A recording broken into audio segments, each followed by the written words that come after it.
Graça e paz, amém? Para mim é motivo de muita alegria estar aqui, né? Um convite, agradeço ao pastor Evandro, né, por essa oportunidade. E eu estou muito feliz, né? O louvor, né, foi muito uma bênção, né? Eu pude sentir a presença de Deus e eu creio que com você não foi diferente, né? É bom louvar a Deus, é bom estar na casa de Deus. E se você veio hoje aqui é porque você teve uma motivação de estar na presença de Deus e louvando a Ele, agradecendo a Ele, né, por tudo que Ele tem feito por você. Amém? Bom, vocês todos receberam uma folha no início? Logo quando vocês entraram, vocês receberam uma folha, não é assim? Todo mundo está com a folha? Faz assim para mim. Bom, então nós vamos fazer assim. Eu vou fazer uma dinâmica.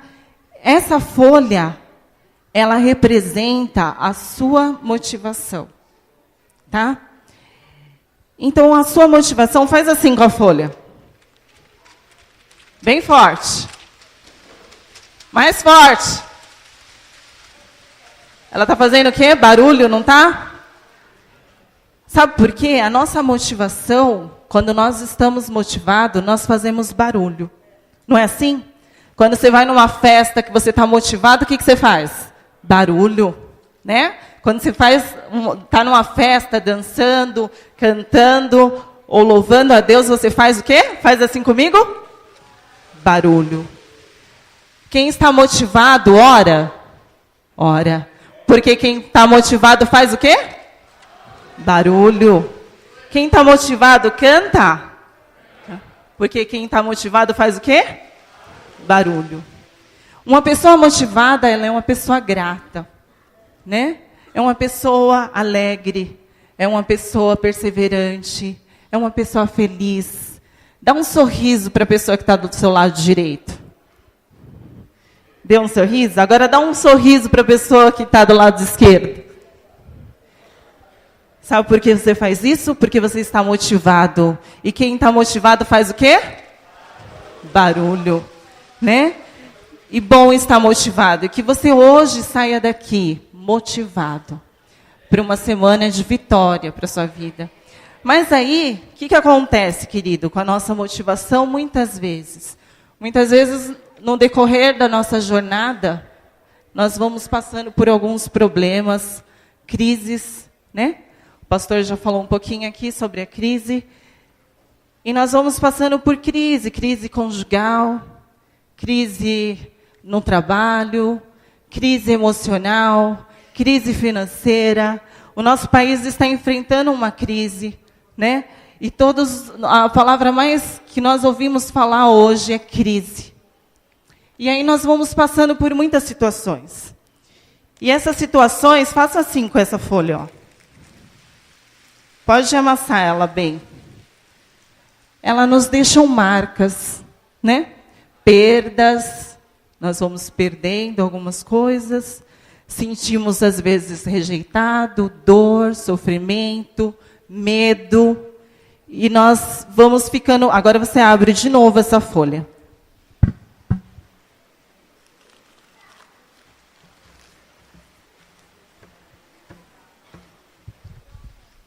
Olha aqui.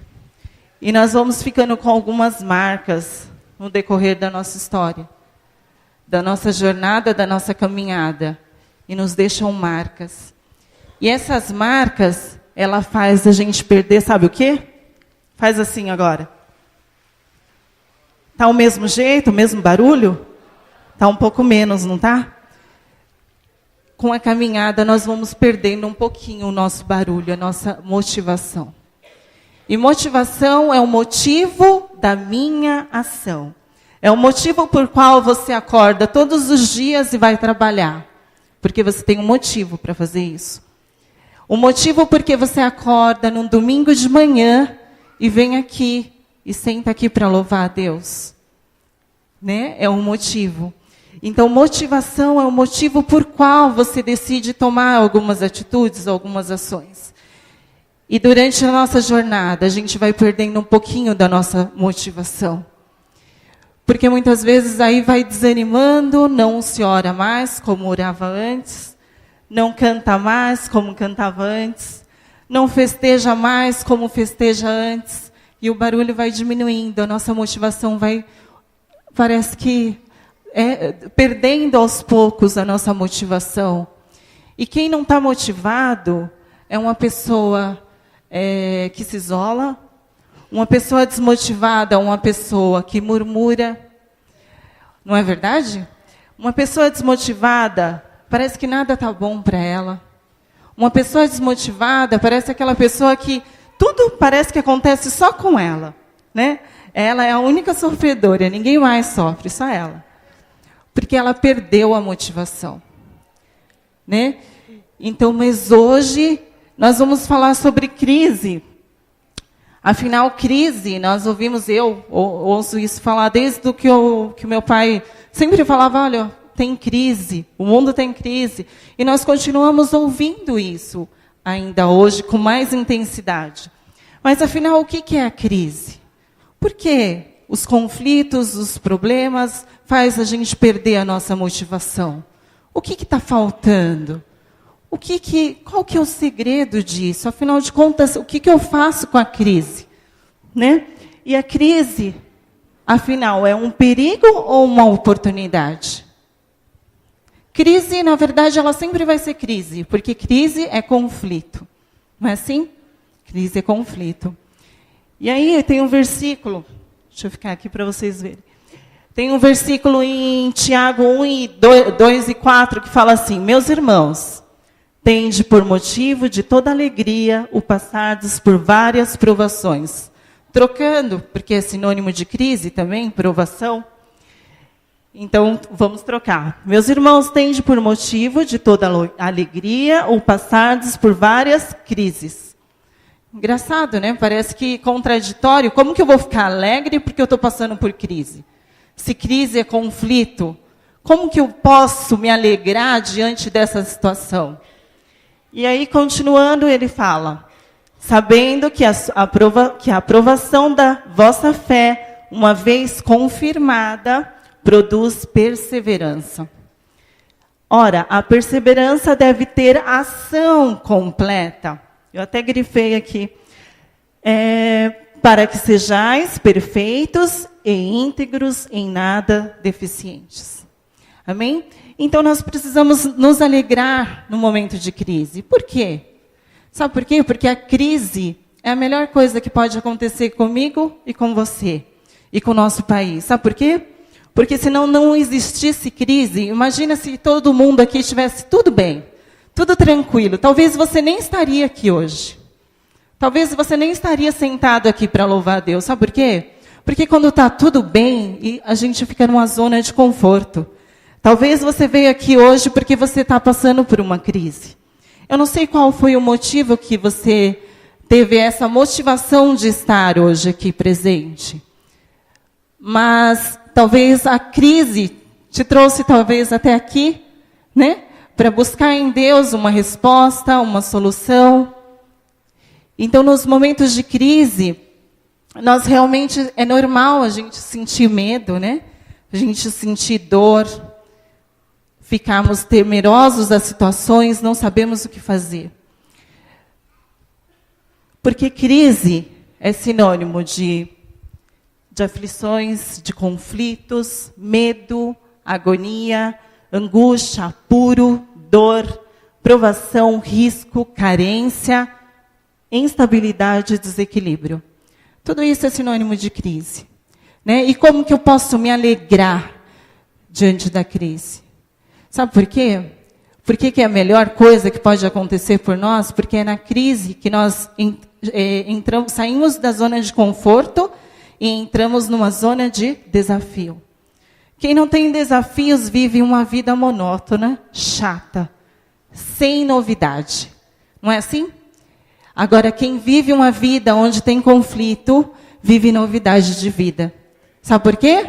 Porque quando nós vivemos em novidade de vida, a pessoa que vive na mesmice é sempre a mesma coisa, a mesma reclamação. Passa os anos e aí se passa o ano e a pessoa... O que aconteceu, irmão? Como que está? Ah, está do mesmo jeito, né, irmão? Então vive a vida na mesmice Isso é mediocridade, né? Mas Deus, Ele levantou eu e você para viver em novidades de vida. Amém? Muito bom viver em novidades de vida, né? E Ele nos deixou um alerta. Ele falou, olha, lá em João 16:33, Ele fala assim, no mundo tereis aflições, ou seja, no mundo tereis crise, né? Vocês vão passar por crise, mas tende bom ânimo, eu venci o mundo. É normal a gente sentir medo, sim, porque o medo, na verdade, ele é um mecanismo de defesa. Todos nós sentimos medo. O medo, ele nos sinaliza, ele é como um sinalizador que nos indica o perigo, que algo está acontecendo. Então, o medo, só que o medo exagerado, ele já se transforma numa patologia, uma fobia. E nós não podemos ser tomados pelo medo. Nós não podemos ser vencidos, porque tem duas opções. Ou você enfrenta o medo, ou o medo te enfrenta. Não é assim? Então, mas Deus, Ele nos deu espírito de quê? De ousar? Espírito de quê? De ousar? Ousadia. Então, você não precisa ter medo. Porque Ele falou que Ele, né, como teve aquele versículo aqui, que Deus, Ele fez uma promessa. Que Ele sempre estaria com você, todos os dias. Ele prometeu, aquele que entregou a vida para Ele, Ele falou assim, olha, eu estarei com você todos os dias. Você pode até deixar de vir para a igreja, não querer mais servir a Deus, mas Ele falou assim, eu nunca, jamais, de maneira nenhuma, eu vou te abandonar. Amém? Então, se você está passando por crise hoje, dê glória a Deus. Amém? Glória a Deus, porque é sinal que você está crescendo, que você está amadurecendo, que você está errando, mas que você está aprendendo também. Então, é sinal que você está se desenvolvendo e que você não está na mesmice, porque zona de conforto é um lugar que nos deixa lá, é gostoso de estar, né? Talvez seria mais gostoso você estar na cama deitado, lá embaixo da coberta, no quentinho, mas você escolheu estar aqui, porque vocês têm motivação para louvar esse Deus. Amém? Então, eu queria falar da crise em alguns aspectos, né? Hoje nós estamos vivendo uma crise política, uma crise econômica, o país todo, as pessoas toda, crise de desemprego, quantas pessoas desempregadas, quantas pessoas passando fome, e uma crise geral. Mas eu queria destacar aqui algumas crises, alguns tipos de crise. E a principal crise que nós estamos vivendo hoje é a crise de valores. As outras eu vejo como secundárias, né? A crise política, a crise familiar, a crise de liderança, mas a crise de valores eu vejo ela como a principal crise. A primária. A primeira crise. Por quê? Porque a crise de valores, os valores hoje estão se invertendo. As pessoas, elas vêm para a igreja para buscar o Deus da bênção, né? Não o Deus que morreu um dia lá na cruz do Calvário para te dar vida e vida em abundância. Vem para buscar a cura física, financeira, emocional, no casamento, e os valores estão se invertendo. Não é assim? Nos lares, os filhos que mandam, não é mais os pais. Né? Muitas vezes, eu sei que aqui não tem isso, mas em outros lugares nós vemos muito isso acontecendo. Crise, muitas vezes a gente fala da crise de valores, nós falamos dos políticos, da corrupção, e etc. e tal, mas nós não lembramos que muitas vezes nós passamos por cima dos nossos valores. É na fila de um banco, é cortando uma fila, é muitas vezes atendendo o telefonema, fala que eu não estou. Não é assim? É não respeitando o meu próximo, é não tratando o meu próximo como eu gostaria de ser tratada, e eu vou passando em cima dos valores. Valores éticos, cristãos, que Deus estabeleceu para nós. Não é verdade? Então, a principal crise é a crise de valores. Falar a verdade, nossa, ser pontual, Meu Deus, como assim? Se você é pontual, você... Né? Quem, aliás, é pontual que chega no início precisa esperar os outros. E se não esperar, é porque ele está errado. Como assim eu não posso esperar? Né? É normal que aconteçam imprevistos. Mas onde que está o valor da integridade, do compromisso, da responsabilidade? E essa é a principal crise. A crise de valores. Valores nos lares, na empresa, dentro da igreja, infelizmente. E nós estamos vivendo essa maior, a principal crise. Também vivemos a crise nos lares, a crise familiar, devido a conflitos, falta de perdão, falta de amor, falta de fidelidade, falta de respeito, que tudo isso envolve valores. Ou seja, se houvesse valores, não teria esses conflitos. Não é verdade? Crise na liderança. Uma liderança que não inspira confiança. Né? Não é o caso dessa igreja, mas nós vemos muito lugares onde a liderança não inspira confiança. Onde é aquele ditado, faço o que eu mando, mas não faço o que eu faço, né? E o povo ele fica perecendo, perdido, porque um povo sem liderança, a palavra de Deus fala lá em Provérbios 11:14, sem governo o povo se arruína. O povo fica perdido e sem direção, sem uma liderança que dá modelo, que dá exemplo. Né? E nós estamos vivendo também essa crise de liderança. Crise financeira, né? O pastor falou aqui de onde nós devemos investir o nosso dinheiro. Como que você está lidando com o seu dinheiro? Como que você está gastando mais do que você pode? Onde você está investindo? Não é verdade?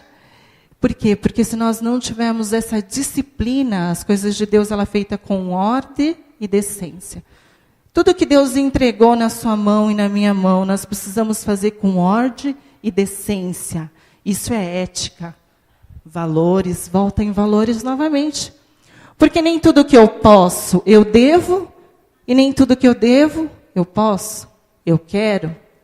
Né? Às vezes eu quero, eu até posso, mas não devo. E às vezes eu devo, posso, mas não quero. Não é assim? Mas quando nós fazemos o que nós queremos fazer, que nós podemos fazer e que devemos fazer, nós entramos numa ética e fazemos o que é certo, o que agrada a Deus. Que nós possamos despertar e falar, Deus, eu não quero perder os meus valores.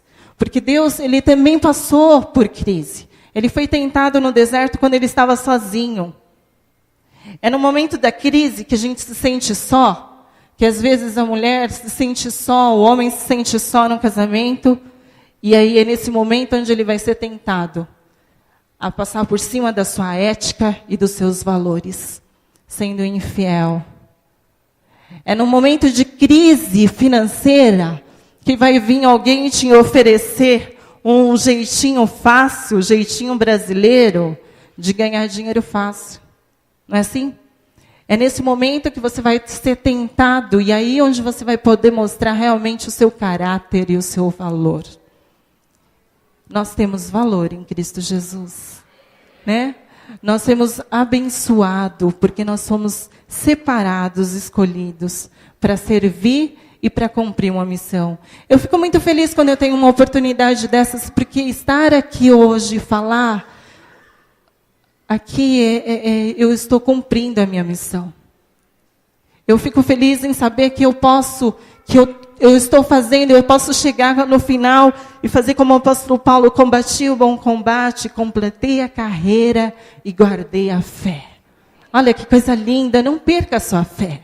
No momento de crise você não pode perder a sua fé, a sua esperança, a sua motivação. Não perca.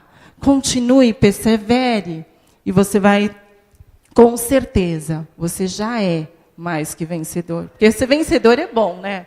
Agora, ser mais que vencedor é coisa de crente, é coisa de quem aceitou Jesus, que é filho de Deus.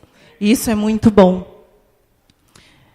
Então, no momento de crise, você vai ser tentado. No momento de crise, você vai ser tentado a sua fé. Quando você estiver lá, perdeu a sua motivação, está orando pouco, está louvando pouco, está buscando pouco. E aí você vai ser tentado. O diabo vai querer que você negue a sua fé. Mas, com a graça de Deus, mesmo que você não queira, porque muitas vezes a gente não tem disposição para levantar de manhã e falar, vou começar uma semana, vou trabalhar. Faça sem vontade mesmo. Levante e faça, porque o nosso corpo, a nossa carne, ela quer se satisfazer. Ela quer o conforto. Ela quer estar na zona de conforto. Mas quando você levanta e vai atrás do seu propósito, do seu sonho, né? O pastor falou aqui sobre visão. E isso é muito importante. Eu preciso ter uma visão de onde eu quero chegar.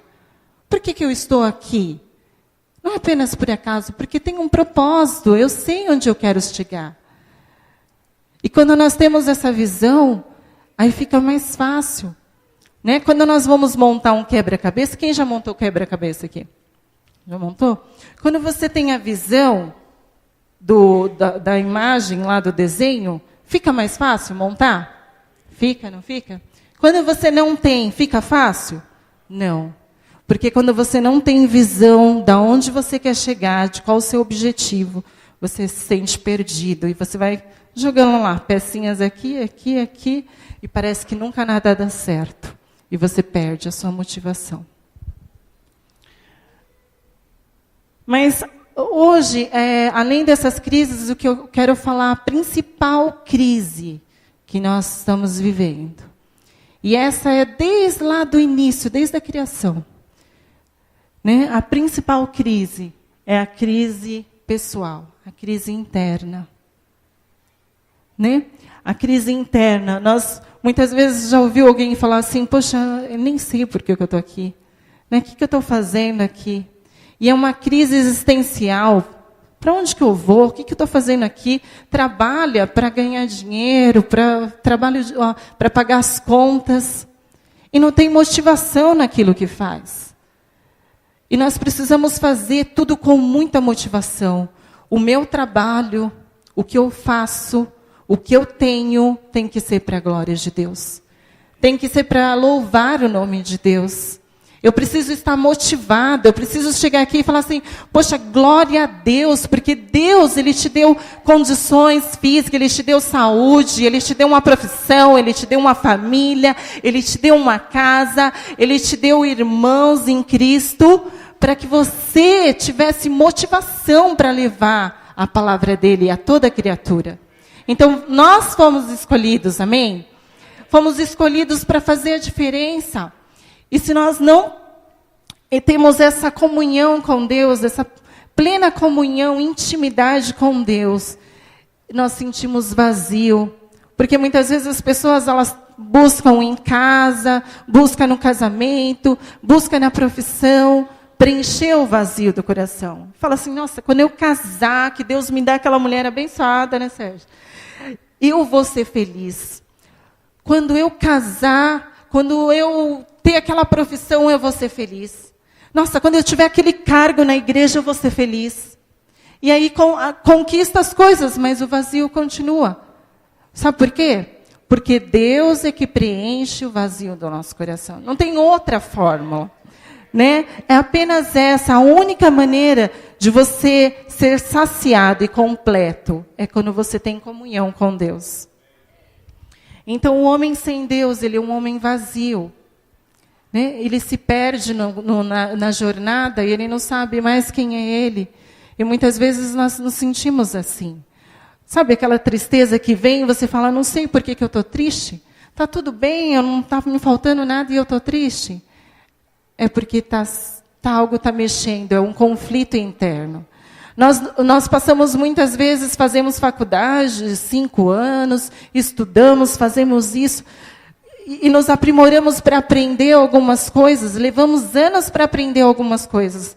Mas sabe alguma coisa que nós muitas vezes não gastamos tempo? Em conhecer a nós mesmos. Quem sou eu? Quem sou eu? Quem é você? Do que você gosta?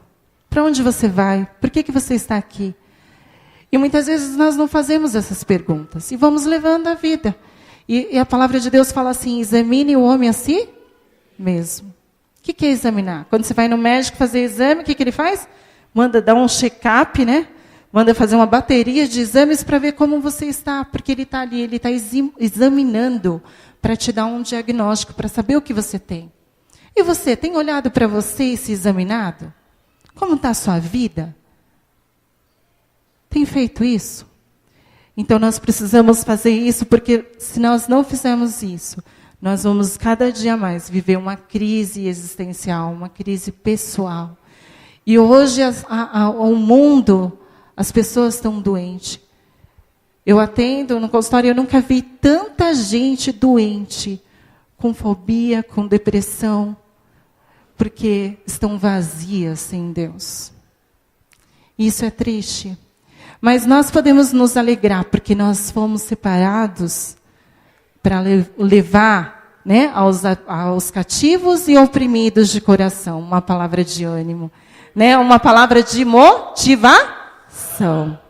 Glória a Deus por isso, né? E na crise existe 2 tipos de pessoa, né? Existe aquela pessoa que é pessimista, vou falar primeiro desse. Pessoa pessimista é aquela que está sempre reclamando, nada está bom para ela. Né? O trabalho não está bom, nada está bom, é tudo mais ou menos. É um profissional mais ou menos, é um crente mais ou menos, né? É uma esposa mais ou menos, é um marido mais ou menos, é morno.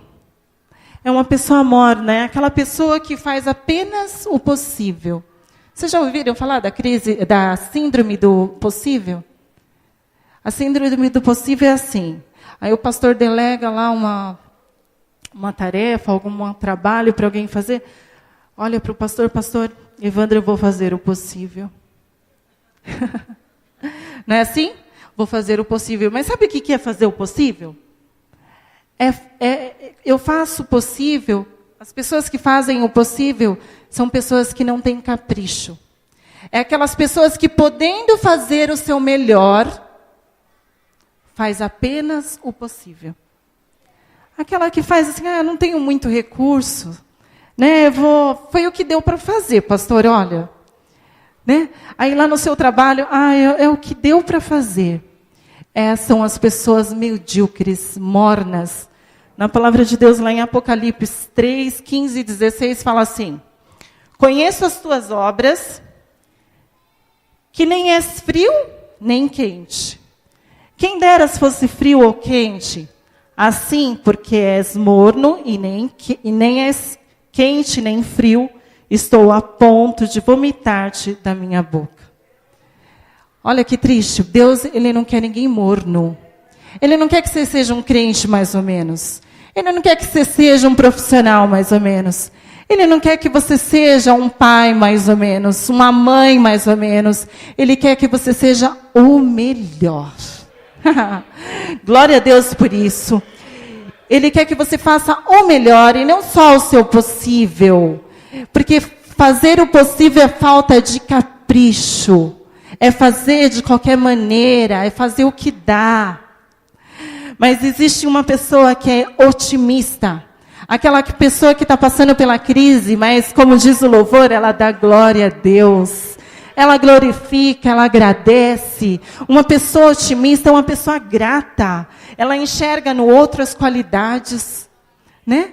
Ela não vê só defeito, ela vê as qualidades. Ela reconhece, ela é grata, ela agradece. Ela é, sabe o quê? Caprichosa. Sabe o que é uma pessoa caprichosa? É aquela que faz o seu melhor, dentro das condições que ela tem, enquanto ela não tem condições para fazer melhor ainda. Não é assim?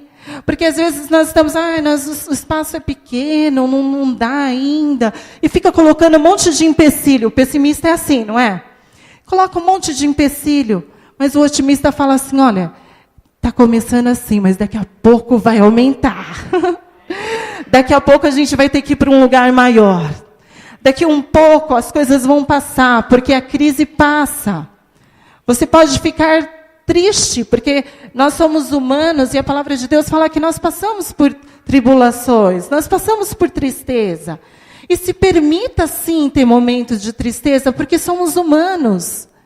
Mas nós não vivemos assim. Você não pode viver cabisbaixo, triste, angustiado, porque você tem um Deus que morreu na cruz por você. Um dia ele foi lá na cruz e falou assim, olha, eu vou morrer por aquele povo, para que eles tenham vida, e vida em abundância.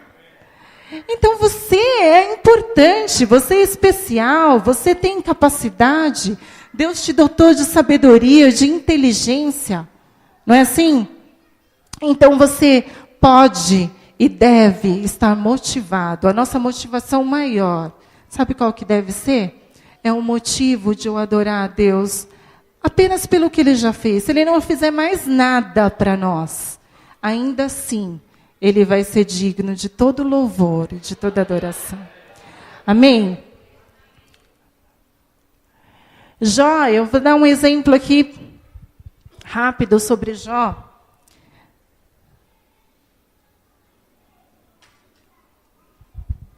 A palavra de Deus fala que Jó, olha só, ele era um homem íntegro, justo, né, honesto, temente a Deus. Olha quantas qualidades Jó tinha. Temente a Deus, era justo, era bom e era reto. Isso significa que quem é reto é o quê? Ela sabe onde ela está indo, ela tem foco. Ela sabe qual que é o destino dela, a direção que ela está seguindo. E Jó tinha todas essas qualidades. Mas ele passou por crises. Né? Porque muitas vezes a gente fala assim, poxa, mas eu sou honesto, eu sou justo, né? Eu vou à igreja todos os domingos, eu participo. Por que eu estou passando por isso? E Jó perguntou muitas vezes para Deus o porquê. Por que, Deus, de tanto sofrimento? E talvez você chegou aqui hoje perguntando também para Deus, por quê? Por que perder? Por que o sofrimento? Por que essa crise financeira? Por que essa crise no meu casamento? Por que essa crise com meu filho? Eu não sei qual que é a sua crise. Em qual área você está tendo crise na sua vida? Mas talvez você já tenha questionado, assim como um dia eu já fiz isso também. Por quê? E Jó perguntou por quê? De tanto sofrimento. E fala que Jó, ele era um homem muito rico. Era o homem mais rico do Oriente. Tinha filhos bonitos, esposa. Mas um dia, Jó, ele teve uma crise financeira, perdeu tudo que ele tinha. Jó passou por uma crise de saúde, perdeu sua saúde. Jó passou crise com os filhos, perdeu todos os filhos. Amizades, os amigos, né? Porque no momento de crise é assim, né? Todo mundo, para te motivar, são poucos, mas para te apontar, ué, mas não é você que era o bom, que fazia isso? Por que você está passando agora por isso? Não é assim? Mas Jó enfrentou tudo isso. Ele teve crise no casamento, né? Sangue de Jesus tem poder mesmo, irmã. E ele teve crise no casamento, e ele passou por muitas crises. Mas Jó, ele falou assim, que foi no momento de crise que ele teve intimidade com Deus. Sabe por quê? Antes ele falou que ele conhecia um Deus de ouvir falar. Mas depois ele passou a conhecer um Deus de andar com ele. Porque quando nós estamos na crise, nós precisamos ter essa convicção que Deus, ele nunca vai nos desamparar. Assim como ele fez com Jó, ele nunca desamparou Jó. E Deus honrou Jó. Ele deu para Jó em dobro tudo que ele tinha perdido. Você crê que Deus ele pode te dar em dobro tudo que você perdeu? Dá um glória a Deus. Amém. Deus ele tem o poder para fazer todas as coisas. Tudo que você possa imaginar, que você pedir e colocar na presença de Deus, ele pode fazer. Mas sabe, algumas coisas ele não vai fazer? Sabe por quê? Porque tem promessas de Deus que são condicionais. E tem promessas de Deus que são incondicionais. Essa promessa que Deus fez, que ele nunca ia te abandonar, essa promessa não depende nem de mim, nem de você. é incondicional. Não depende se você vir na igreja, se você não vir, Ele sempre vai se importar com você. Ele nunca vai te abandonar. No momento de crise, de conflito, de dor, de aflição. Mas existem promessas que são condicionais. Ele fala assim, se o meu povo, que chama pelo meu nome, se humilhar, orar, se livrar dos seus maus caminhos. Olha só, o povo de Deus anda em maus caminhos, né, também às vezes. Se livrar dos seus maus caminhos, eu virei do céu e sararei a sua terra. Essa promessa é uma promessa condicional. Ela depende de mim e depende de você. Ele só vai abençoar e sarar a sua terra e preencher o vazio do seu coração e te fazer um homem completo quando você orar, quando você buscar e quando você se desviar dos seus maus caminhos. Quando você fazer como Jó, era um homem reto, né? Até a esposa dele falou, nossa, nega seu Deus, como assim? Quanto sofrimento? Mas ele foi, olha, se eu recebi coisas boas de Deus, por que não o mal? Ele sabia, ele sabia o que ele estava fazendo. E Deus honrou Jó. Da mesma maneira que ele honrou Jó, ele vai te honrar. Se você perseverar, se você não desistir. E no momento de crise, Ele vai estar com você. Nós aprendemos algumas coisas na crise. Como Jó aprendeu, eu e você aprendemos também. Então, ela nos abre novos horizontes e perspectivas espirituais. Porque como Jó, ele teve mais intimidade com Deus no momento que ele passou por crise. E é nesse momento de crise que você vai buscar mais, que você vai orar mais, que você vai se santificar mais. E é no momento de crise que você tem mais intimidade com Deus. Ela se torna um mestre na vida, porque nós adquirimos maturidade. E maturidade não significa o quanto você viveu. Sabia disso? Significa o quanto você aprendeu. Tem muita gente já de idade que ainda continua imatura, está precisando aprender. Né? E tem muita gente jovem aí que aprendeu, que se desenvolveu. Na crise nós não podemos nunca deixar de aprender. A palavra de Deus fala que nós temos que crescer na graça e no conhecimento. Sempre. Uma coisa que nós nascemos, aprendemos, né? Começamos a aprender e temos que morrer aprendendo. Eu aprendo com você, você aprende comigo. E aqui ninguém é melhor que ninguém, porque todos somos filhos de Deus. Amém? Então, nós também, elas nos revelam verdadeiros amigos. Porque na crise, aí você vê quem é seu amigo. Né? Quando você está lá com dinheiro no bolso, carrão, casona, chamar para tomar um banho de piscina. Aí você vê todos os amigos. Agora, quando você não tem... Aí você vai reconhecer quem é um amigo de verdade. Aquele que chora com você na hora que você está chorando, que se alegra com você quando você está alegre. Aí nós vamos reconhecer os verdadeiros amigos. E elas também nos identificam com Jesus, porque Jesus também um dia ele sofreu. Ele passou perseguição, ele foi acusado, ele foi rejeitado. Se um dia você foi rejeitado, se um dia você se sentiu excluído, sozinho, saiba que um dia Jesus também passou por isso. Mas ele venceu e ele falou, olha, e você vai vencer também. Porque quando ele falou assim, eu vou deixar com vocês o Consolador, que é o Espírito Santo de Deus. Você pode sentir a presença de Deus? Você pode sentir esse Espírito Santo que nos move. Oh, aleluias! Oh, glória a Deus! Eu posso sentir a presença de Deus. Oh, rabas, aleluias! Porque Ele é um Deus fiel. Ele é um Deus que não nos deixa só. É lindo esse Deus. É lindo sentir a presença dEle. Meu sonho é estar na presença de Deus, em cumprir a missão.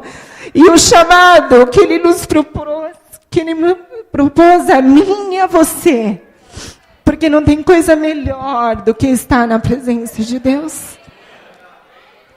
É na presença de Deus que nós entramos na sala do trono, que nós implantamos o reino de Deus em nós, que é o Espírito Santo de Deus, né? Como diz Davi, se o Espírito Santo de Deus se move em mim, eu canto, eu louvo, eu agradeço, eu falo que Ele é bom, que Ele é fiel, que Ele é justo, que Ele é verdadeiro. Oh, aleluia, Deus, porque Ele é tudo para mim, Ele é tudo para você.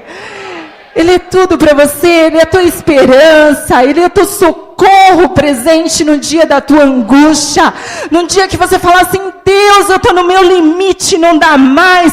Aí Ele vem e fala, Deus, Ele passa o bálsamo de Gileade, e Ele cura a ferida, Ele sara, Ele transforma, Ele liberta, e Ele faz você sentar diante de um banquete, e todos vão ver a glória de Deus. Todos vão ver o Deus que você serve, o Deus poderoso, o Deus El Shaddai, El Shalom, o Deus, o leão da tribo de Judá. Sabe por quê? Porque Ele te ama tanto. Ele te ama tanto, de uma maneira tão sobrenatural. E se eu soubesse esse amor incondicional, que não importa o quanto você errou, não importa o quanto você falhou, não importa os caminhos que você andou, Ele sempre vai te amar. E isso é a melhor coisa que eu e você pode ter, né? É essa esperança que não pode morrer.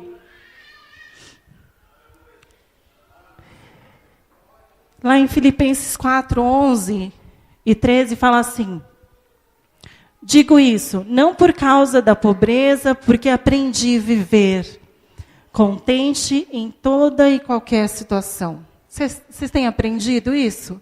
Amém? Tanto sei estar humilhado, como também ser honrado. De tudo e em todas as circunstâncias já tenho experiência, tanto de fartura como de fome, assim como de abundância como de escassez. Tudo posso naquele que me fortalece. Olha que coisa maravilhosa, você tudo pode naquele que te fortalece. Para servir a Deus e ter motivação não depende de ninguém. Não depende do seu irmão, não depende da sua família, não importa. A sua motivação vem daqui de dentro. Não é assim? É a sua motivação, é o sentido, é o propósito que você tem na sua vida. E nós precisamos aprender, porque vamos passar momentos difíceis, de crise. Vai ter momentos que você vai ter que segurar, vai cortar gastos, vai ter que administrar bem o seu dinheiro, vai ter que cuidar bem do seu lar, estar presente.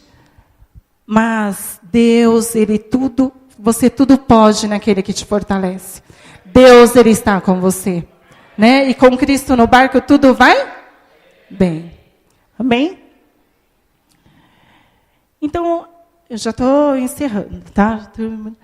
3 coisas que nós temos que fazer para lidar com a crise. Né? Eu vou dar, com certeza tem mais coisas, mas eu queria, para mim, assim, de tudo que eu fui estudando sobre esse tema, eu vi 3 coisas que é fundamental para a gente fazer na crise. Primeira coisa é o hábito. Sabe por quê? Mudança de hábito. Né? Tem um filme que fala, né? Mudança de hábito. Hábito é a reunião de 3 elementos: conhecimento, habilidade e desejo. Então, o hábito é o quê? É aquilo que eu faço repetidamente, todos os dias. Todos os dias eu acordo, escovo o dente, tomo banho, não é assim? Isso é um hábito. Certo? Eu conheço, eu sei o que é isso, todo mundo sabe, glória a Deus, né? Eu tenho essa habilidade e eu tenho esse desejo. Amém? Todo mundo tem esse desejo aqui, glória a Deus. Então, quando eu tenho isso, esses 3 elementos reunidos, isso se torna um hábito. E muitas vezes na vida nós temos alguns hábitos que nos levam ao fracasso. Então, na crise, nós precisamos rever alguns hábitos. Se os nossos hábitos eles estão nos promovendo ou nos está permitindo afundar. Precisamos rever quais têm sido os nossos hábitos. Então, eu trouxe uma pesquisa aqui para vocês, também, de alguns hábitos de pessoas de sucesso. Eu achei interessante essa pesquisa. Eu falei, eu vou compartilhar, porque nós precisamos rever quais são os nossos hábitos. Pessoas de sucesso, né, segundo essa pesquisa, ela falou assim, que 62% das pessoas que têm sucesso, elas têm metas. Elas têm planejamento a médio, curto e longo prazo. 6% só das pessoas que não têm esse hábito, que não têm sucesso, só 6% têm metas definidas, traçam metas, fazem planejamento. Listas de tarefas. As pessoas de sucesso, elas sabem o que elas vão fazer no dia. Elas têm uma lista de tarefas. Hoje eu vou fazer isso, e ali daquela lista, ela coloca o quê? O que é prioridade para ela, o que é mais importante. Elas fazem isso. 81% das pessoas de sucesso fazem isso. Apenas 19% das pessoas, eu diria aquelas pessoas que vivem na mesmice, né? Porque se não mudar de hábito, vai viver na mesmice mesmo. Não vai ter novidade de vida. Só 19% fazem isso. TV. Apenas 70% das pessoas de sucesso, né, elas não têm o hábito de assistir televisão. Aliás, esse daqui está invertido, 23%, né? 23% das pessoas bem-sucedidas, elas não assistem televisão. Assiste pouco, né? Mas elas fazem outras coisas. Porque hoje a televisão, se você for assistir televisão aberta, meu Deus, é horrível, não tem nada de bom que você possa aproveitar ali. Né? É novela, é notícia que nos deixa mais desmotivado, né? Menos desmotivados, e não tem nada de bom para nos oferecer. E quando nós estamos sentados ali diante da televisão assistindo, fala que, em média, brasileiro assiste 5 horas por dia de televisão. Não direto, mas intercalado, às vezes direto, de televisão. Olha o desperdício do nosso tempo. Nós precisamos rever isso, se alguém, né, ou se você conhece alguém que tem esse hábito, alerte isso. Motive essa pessoa a mudar de hábito, porque isso não traz sucesso para nós. Ler. Elas leem. Pessoas de sucesso lêem. Elas buscam conhecimento, elas têm sede de conhecimento. Lê livro, lê a Bíblia, faça treinamentos, participe, vê em palestras. As pessoas de sucesso, elas buscam constantemente o conhecimento. Se você quer ter sucesso, mais ainda do que você tem, busque cada vez mais ler, aprender, invista no seu conhecimento. Isso é importante. Audiolivros, né? Nós temos recursos, muitos recursos hoje em dia. Né? Às vezes você vai fazer uma caminhada, você pode ir ali, colocar um audiolivro e já está aprendendo. Aproveitar o seu tempo. As pessoas de sucesso, elas fazem isso, 63% fazem isso. Apenas 5% das pessoas que não têm sucesso fazem isso. Fazem mais. Pessoas de sucesso, 80% fazem mais. Sabe o que é fazer mais? Você está lá no seu trabalho, seu chefe mandou fazer tal tarefa, ou na sua empresa você está atendendo um cliente, ou na igreja você está atendendo alguém. Você vai fazer sempre mais. Foi proposto tal coisa para você fazer. mas surpreenda as pessoas. Faça mais. Porque as pessoas que não têm sucesso, elas fazem assim, esse daqui é o meu trabalho, eu sou pago para fazer isso daqui, e é isso que eu vou fazer. Né? O pastor falou aqui no início, falou assim, olha, nós somos o tempo inteiro observados. E é verdade. O tempo inteiro tem alguém te observando. E quando você entrega algo a mais, que você surpreende, sabe por que você pode surpreender o outro? Porque Deus, Ele é um Deus que nos surpreende. Deus já te surpreendeu? Amém? Então, se Deus te surpreendeu, você também pode surpreender o seu irmão.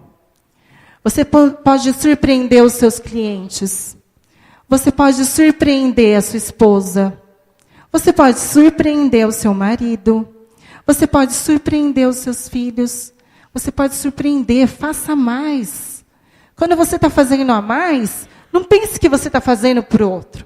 Porque aí entra a crise de valores. Não, eu faço porque eu vou ter algo em troca. Faça o seu melhor. E se você tiver o retorno ou não, não importa. Porque a nossa graça vem de Deus. Se ninguém te reconhecer e se ninguém agradecer o que você fez, Deus vai te honrar. Deus vai te agradecer. Deus vai te reconhecer. Então faça sempre mais. Pessoas de sucesso fazem mais. E apenas 17% só de pessoas que não são bem-sucedidas, elas fazem um pouco a mais. Outra questão também, apostam na loteria, né? Eu sei que aqui não é o caso dos irmãos, mas tem muita gente que quer o quê? Ganhar dinheiro fácil. E não tem vitória, não tem como você vencer algo se você não se esforçar. É trabalho duro, é levantar as mangas e trabalhar. Trabalhar motivado, satisfeito, feliz, porque você está honrando a Deus com o seu trabalho. Quando você está lá, acorda de manhã e começa a limpar a casa, você está honrando a Deus com o seu trabalho. E muitas vezes a gente fala assim, poxa vida, né? Vou levantar, lavar roupa, lavar louça. Não é agradável, eu concordo. Não, né? Mas quando você faz com o pensamento que você está fazendo para servir a Deus, você faz o seu melhor. Por quê? Porque o seu pensamento, você está fazendo aqui, eu estou servindo a Deus quando eu estou cuidando da minha casa, quando eu estou educando meu filho, quando eu estou fazendo o meu trabalho, atendendo o meu cliente, eu estou servindo a Deus. Porque muitas vezes a gente tem uma visão de que servir a Deus é vir aqui no domingo sentar, cantar, louvar, ouvir a palavra e ir embora. E servir a Deus não é só isso. É muito mais do que isso.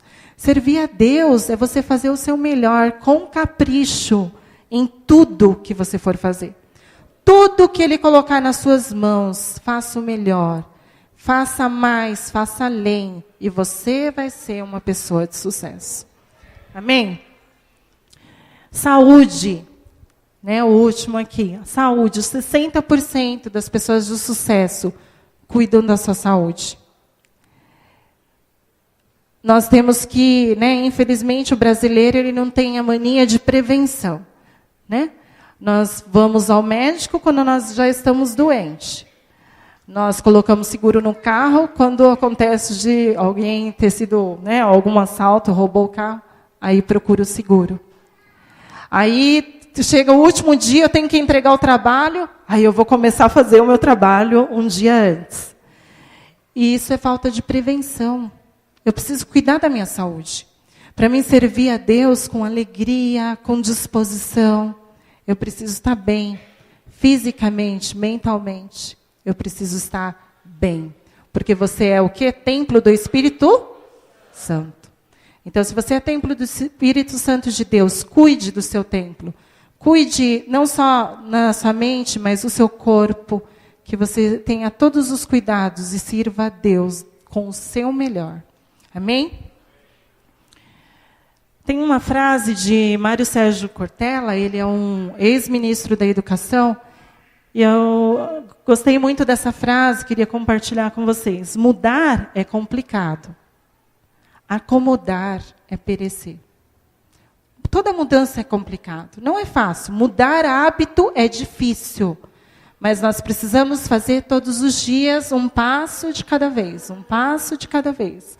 E aí eu vou conseguir mudar o hábito, né? Até que isso faça parte do meu cotidiano.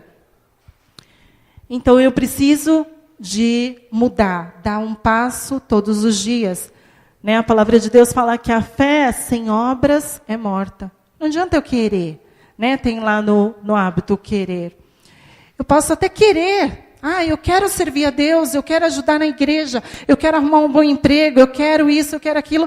Mas o que você está fazendo? Só querer não vai te fazer realizar. Eu preciso ter atitude. Eu preciso colocar em prática os meus projetos, as minhas ações, para que haja mudança de hábito. Porque o crescimento é assim, é como uma árvore, né? Lá em Mateus 7, 17 e 20 fala assim: assim, toda árvore boa produz bons frutos. E toda árvore má produz frutos maus. Não pode a árvore boa dar maus frutos, nem a árvore má dar bons frutos. Toda árvore que não dá bom fruto, corta-se e lança no fogo. Portanto, pelos seus frutos os conhecereis. Certo? Tem esse Mário Sérgio Portela, ele fala uma frase assim, que eu acho muito interessante. Ele fala assim: quando eu for, eu quero ficar. Como que é isso? Tem pessoas que vão, mas elas ficam. Talvez você já tenha perdido alguém que ainda ficou. Ficou, sabe por quê? Porque é importante. Importar é eu importar para o meu coração. Eu guardo boas lembranças. Aquela pessoa deixou um legado. Não é assim? Tem pessoas que foram, mas a gente fica feliz de lembrar delas. Porque elas foram importantes, elas passaram para nossas vidas, né? O Sérgio, ele perdeu a mãe dele agora no feriado. É um amigo nosso, lá da IAC, ele. E o Sérgio perdeu, mas eu tenho certeza que a mãe dele ficou. Né, Sérgio? Ficou no coração porque ela é importante, porque ela deixou uma marca. Ela deixou um legado. Qual que é a sua marca? O que você tem deixado de legado por onde você tem passado? Porque o legado a gente não deixa só quando a gente morrer. Nós deixamos quando você sair hoje da igreja, lá fora. Você deixa um legado aqui. Você vai ser lembrado de alguma maneira. Qual maneira que você está sendo lembrado? O que as pessoas têm falado de você? Quando você sai do seu trabalho, você deixa um legado lá. O que as pessoas estão falando de você lá? Que você é um homem honesto, íntegro, ou que você é a pessoa enrolada, não tem compromisso com o horário, com o serviço. O que as pessoas têm falado de você? Qual o legado que você tem deixado? Isso é algo para a gente pensar. Porque o crescimento, ele é assim. Nós precisamos, a árvore, para ela crescer, o quê? Ela precisa o quê? Ser regada, não é? Você precisa tratar bem, cuidar para que ela cresça. Ela passa por um processo. E nós também passamos por um processo de crescimento. E aquela árvore que não dá fruto, corta. Deus corta. Sabe por quê? Porque Ele te criou para você dar frutos. Frutos que permaneçam. Né? Não é frutos que... Porque às vezes a gente... Né, aqui é uma igreja que trabalha em células, em cultos nos lares, e muitas vezes nós conhecemos alguém, começamos a semear, a cuidar daquela pessoa, e começamos bem até. Mas depois nós deixamos e esquecemos. E aí o fruto não permanece. Mas nós temos frutos que permanecem. Onde nós passarmos, nós temos que deixar a graça de Deus. Nós somos o sal da terra. Nós somos a luz do mundo. Você é a luz do mundo. Amém? Então, para mudar os hábitos, nós precisamos fazer algumas perguntas para nós. Primeiro identificar, né? Quais os hábitos você já possui. Primeiro você tem que olhar para você e fazer uma autoanálise. Quais os hábitos que têm me prejudicado? Depois você tem que identificar quais os hábitos você precisa manter. Porque tem hábitos que são bons, você pode manter. E depois identificar quais os hábitos você precisa ter. Porque a árvore, para ela crescer, nós precisamos podar também, não é assim? Nós precisamos podar. O que você precisa cortar da sua vida para você ter sucesso? Qual é o hábito que você tem que não tem te dado nenhuma satisfação, nenhum recurso, nenhum benefício e que você precisa cortar da sua vida? Que você possa, hoje, nessa semana, começar a pensar, Deus, o que eu tenho que cortar? O que eu tenho feito que não tem sido produtivo para mim? E você corta, porque se você quer crescer como a árvore e ter frutos que permaneçam, você vai precisar cortar algumas coisas e mudar de hábito. Certo? Amém? Tem uma frase de Albert Einstein que fala assim: insanidade é continuar fazendo sempre as mesmas coisas e esperar resultados diferentes. Se você tem feito sempre as mesmas coisas, os mesmos hábitos, as mesmas atitudes, e está sempre tendo o mesmo resultado, é sinal que você precisa rever os seus hábitos e mudar o seu comportamento. Você vai conseguir ter um resultado diferente quando você tiver um comportamento diferente. Amém? Lá em Romanos 6:4 fala assim: assim andemos nós em novidade de vida. Ande em novidade de vida. Faça coisas novas. Mude, aprenda. Reveja os seus conceitos. Examine o homem a si mesmo. Não é examinar o outro. Porque a gente, muitas vezes, nós conseguimos ver o erro do outro, apontar o defeito do outro, mas nós não olhamos para nós. Não é verdade? E a mudança começa em mim, começa em você. Amém? Que você possa mudar os hábitos e tirar da sua vida aqueles que não têm sido bênção para você. Então, a primeira coisa na crise é mudança de hábito, certo? A segunda coisa que eu vejo importante na crise que nós precisamos fazer: crie, mude, reinvente-se, inove. Faça coisa diferente, seja diferente. Fala para Deus, Deus, que eu possa enxergar aquilo que ninguém enxergou. Que eu possa ouvir o silêncio. Como assim? Ouvir aquilo que não foi dito. Porque nós falamos, né?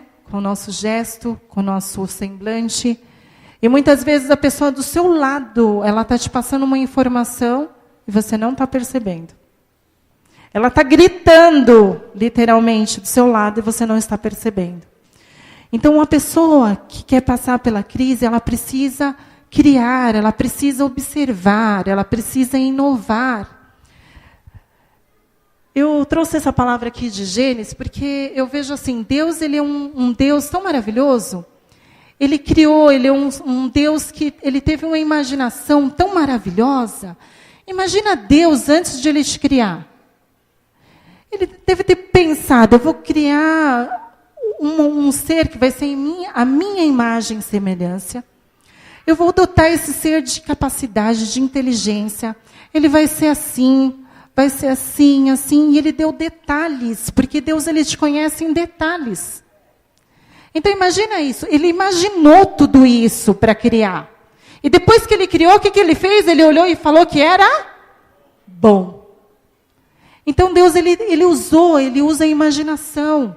E como nós somos imagem e semelhança de Deus, nós também podemos usar a nossa imaginação. E a imaginação, ela é como a fé. A fé é assim, você não vê, mas você crê, não é assim? Eu não vejo, mas eu creio. Talvez você não acredite que você vai conseguir aquele trabalho ou aquela profissão que você quer. Mas se você crê e você já imaginar, você vai realizar. Porque você imaginou, você criou, e você teve a atitude, mudança de hábito, e você vai conquistar. Eu vou contar uma experiência minha. Eu tenho um fichário que eu fiz dos meus sonhos. E muitos anos atrás, eu tinha um sonho. Eu falava assim, um dia eu vou palestrar, e eu vou palestrar para muitas pessoas. E para você ter ideia, eu morria de vergonha de falar em público. Se fosse em outra época, eu estaria aqui tremendo. Já está passando. Mas eu coloquei isso lá na minha pasta. Que eu ia me formar, eu ia ser uma psicóloga, eu ia fazer coach e eu ia palestrar. E hoje eu estou aqui. Deus é bom. Sabe por quê? Porque um dia eu me vi, eu me enxerguei ali. Muitas vezes eu subia assim em alguns palcos e eu ficava assim pensando lá, olha, um dia eu vou estar aqui. Eu vou falar para essa multidão. E Deus realizou, porque eu enxerguei. Isso é fé. Se você hoje enxergar, você curado, seja lá da qual for o seu problema de saúde, você vai ser curado. Se você hoje enxergar, você é uma pessoa de sucesso, é assim que você vai ser. Porque como você pensa que você é. Amém? Então nós precisamos criar, inovar. Eu vou correr, não sei se meu tempo está terminando. Então eu preciso usar a minha imaginação. Imaginação é mais importante do que o conhecimento. Enquanto o conhecimento define o que todos nós sabemos e compreendemos, a imaginação aponta para tudo que pode ser descoberto e criado. Certo? Mas não é uma ilusão. É imaginar algo que você pode realmente trazer à existência. Porque Deus ele fala que Ele traz à existência aquilo que não existe para te abençoar. Então Ele é um Deus que Ele abre porta onde não tem. Ele cria situações para te abençoar. Porque Ele é um Deus, sim, Ele é um Deus de milagre. Aquilo que você não pode fazer, Ele faz por você. Você não precisa se preocupar. Você precisa se preocupar única e exclusivamente com o que você precisa fazer. O que Ele colocou nas suas mãos, faça bem feito. Então, aqui o versículo fala assim, ora, a fé é o firme fundamento das coisas que se esperam e a prova das coisas que não se vê. Se eu não vejo, eu faço o quê, então? Imagino, não é assim? Eu imagino. Eu já imagino aquilo como se estivesse já existindo. Eu trago a existência para mim. Quando você faz isso, isso é fé. Que Deus hoje ele possa renovar a sua fé. Que você possa ter fé. Que você vai passar por essa crise e você vai ser mais que vitorioso. E outra coisa. Então, a primeira coisa que nós precisamos fazer na crise é mudança de hábito, certo? A segunda coisa, nós precisamos criar e inovar, mudar, viver em novidade de vida, acreditar. E a outra coisa, a última coisa, né? São 3 coisas que eu quero destacar. Os meus pensamentos. Deus ele fala que nós temos que ter uma mente renovada, a mente de Cristo Jesus. Mente renovada. Para mudar os meus resultados, eu preciso ter pensamentos diferentes que produzam resultados diferentes. Certo? Então eu queria compartilhar com vocês esse versículo que eu amo. Esse versículo eu amo muito, demais esse versículo. Eu aprendo e eu sempre aprendi, continuo aprendendo com esse versículo e eu gosto de compartilhar onde eu vou esse versículo, porque eu estou fazendo ele cada dia mais uma verdade na minha vida. Lá em Filipenses 4:6 fala assim, não estejais inquietos por coisa alguma, antes das vossas petições sejam em tudo conhecidas diante de Deus, pela oração, súplica e ação de graça. Como que as nossas orações são reconhecidas diante de Deus? Através do quê? Oração, súplicas e ação de graça. Certo? Então, eu preciso primeiro lançar a minha inquietação, tudo aquilo que me traz medo, que me traz angústia, lançar diante de Deus. E eu faço isso através do quê? Oração, súplica e ação de graça. Ou seja, eu tenho que suplicar. O que é suplicar? Você suplica, Senhor, irmão, por favor, faz isso, oh Deus, se for possível. É assim que a gente suplica? Não. Deus, pelo amor de Deus, eu estou aqui, Senhor, eu preciso do Senhor. Eu quero, Senhor, conquistar, eu quero vencer. Então você vai lá e suplica, chora, se quebranta na presença de Deus. Isso é suplicar. E aí você ora, você tem ação, você coloca a sua fé em ação, você começa a fazer os seus projetos, a fazer o que você propôs, sem medo, sem desânimo, né? E você começa a enfrentar os seus medos e ir avançando e agradecendo. O segredo maior do sucesso é você suplicar, orar e agradecer. Se tem uma coisa que Deus não gosta, é de um povo ingrato. Não é verdade? Se você for uma pessoa grata, seja grata. Em tudo dê graças. Tudo. Até pelas situações difíceis, até pelas crises dê graça. E Deus vai te honrar. E aí ele continua. E a paz de Deus, que excede todo o nosso entendimento, o que ele vai fazer? Guarda os vossos corações e os vossos pensamentos em Cristo Jesus. Quanto mais, irmãos, olha isso, tudo que é verdadeiro, tudo que é honesto, tudo que é justo, tudo que é puro, tudo que é amável, tudo que é de boa fama, se há alguma virtude e se há algum louvor, nisso pensar. Então, sabe o que Deus está dizendo para você hoje? Para de pensar em coisa negativa. Para de pensar que você não vai conseguir. Para de sentir um coitadinho. Para de achar que só você é o sofredor. Começa a pensar que você é mais que vencedor. Que você pode, que você consegue, que você é capaz, que você é dotado de inteligência, de sabedoria, que você tudo pode naquele que te fortalece. Começa a pensar no que é bom. A palavra de Deus fala assim, olha, traz à memória tudo aquilo que me traz esperança. O que traz esperança para você? O que você passou? Porque muitas vezes a gente se esquece das bênçãos que Deus fez, não é assim? E aí nós nos esquecemos, mas Deus fala assim, olha, traz à sua memória tudo aquilo que te deixa feliz. Porque o pensamento, ele funciona assim, quando eu penso, o meu pensamento, ele gera em mim uma emoção.